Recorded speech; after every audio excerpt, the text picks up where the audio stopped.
اور ملک کے سب سے بڑے شہر کراچی میں غیر ملکی برانڈز کی نقلی سگریٹوں کا غیر قانونی کاروبار تیزی سے پھیل رہا ہے، جس کی وجہ سے قومی خزانے کو ماہانہ اربوں روپے کا نقصان ہو رہا ہے۔ اس مکروہ دھندے کے پیچھے فیڈرل بورڈ آف ریونیو کے کچھ بدعنوان عناصر کی سہولت کاری اور رشوت خوری کا ہاتھ بھی ہے، جنہوں نے اس غیر قانونی کاروبار کو متوازی صنعت کا روپ دے دیا ہے۔ مزید تفصیلات کے لیے دیکھتے ہیں 5 نیوز کے نمائندے کی راشد خان کی رپورٹ۔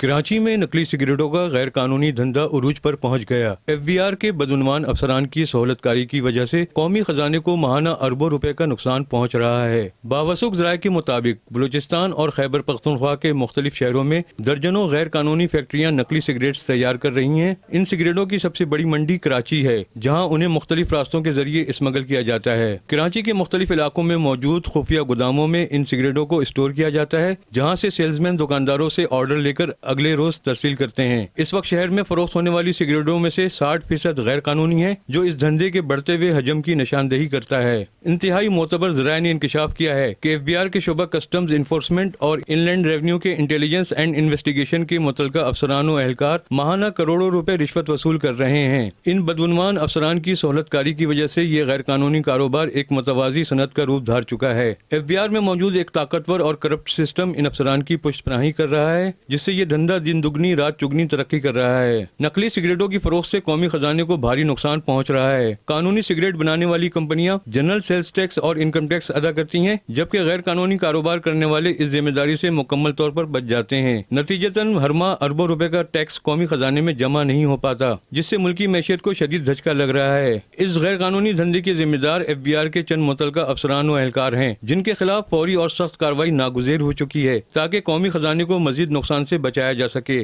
کیمرامین قیصر حبیب کے ہمراہ راشد خان، 5 نیوز، کراچی۔